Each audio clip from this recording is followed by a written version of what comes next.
ओम श्री परमात्मने नमः। समर्थ रामदास स्वामी रचित मनोबोध श्रृंखला की यह 122वीं कड़ी। मूल मराठी श्लोक।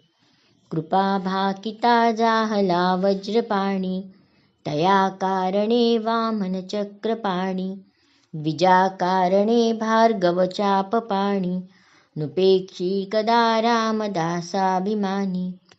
महापराक्रमी इंद्रजीत, जिसके पास वज्र जैसा शस्त्र था, उस पर भी संकट आया तो भगवान सहायता करने पहुंचे। ऋषि मुनि ब्राह्मण, इन पर राक्षसों ने अत्याचार किया तो उनकी सहायता के लिए भी दौड़ कर गए।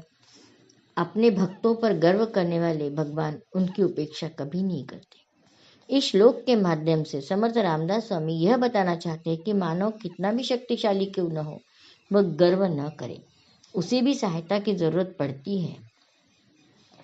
ऐसे में किसी भी प्रकार का भेदभाव न कर सबकी सहायता करने वाले भगवान अपने भक्तों की उपेक्षा नहीं करते। आज सभी देश Iran, Iraq, Israel, Russia, Ukraine आपस में लड़ रहे हैं। भारत देश ने जिस देश पर भी आपत्ति आई उसकी सहायता की, चाहे वह दुश्मन देश पाकिस्तान का मित्र ही क्यों न हो। युद्ध काल में विदेश में फंसे भारतीयों को सुरक्षित वापस लाया गया। तब उनकी कोई जात पात नहीं देखी गई, केवल मानवता, यही एक धर्म निभाया गया। समाज में यह परिवर्तन चाहिए तो हमें प्रथम अपने आप में परिवर्तन करना होगा, और यह परिवर्तन चिंतन से ही संभव है। रामायण में इंद्रजीत ने अदृश्य हो जाने वाला यान प्राप्त करने के लिए देवी की उपासना की। वहां पर उसे एक बलि देनी थी।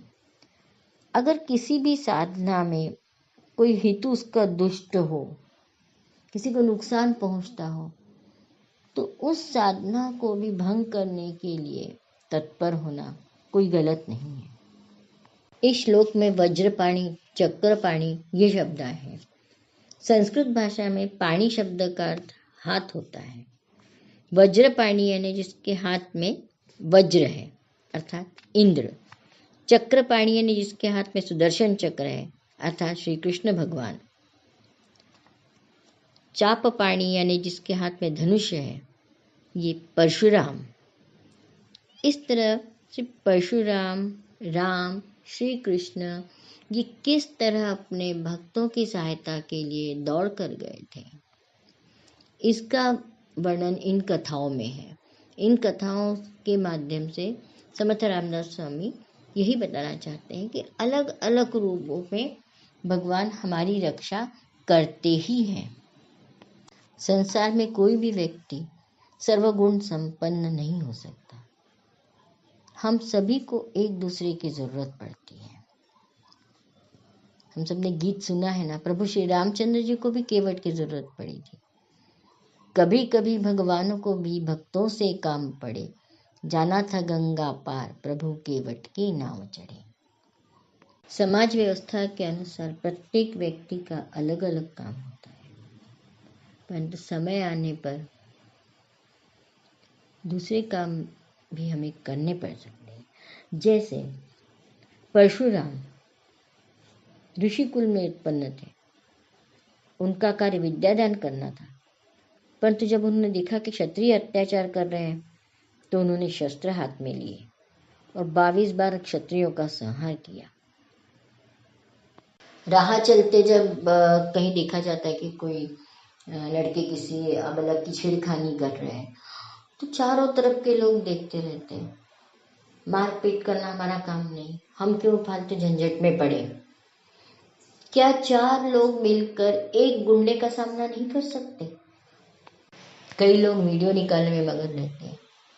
कल हमारे घर में, हमारे घर के लोगों के साथ, हमारे घर की महिला के साथ भी ऐसी छेड़खानी हो सकती है। इसका विचार करना चाहिए। और जो ये विचार करते हैं, मदद के लिए आते हैं, वही भगवान का रूप होते हैं। अपनी पत्नी सीता को वापस लाने के लिए प्रभु श्री राम को वानर सेना की मदद लेनी पड़ी थी। इस तरह हम सभी एक दूसरे पर अवलंबित है। अपने आप को कभी महान नहीं समझना है। जय जय रघुवीर समर्थ।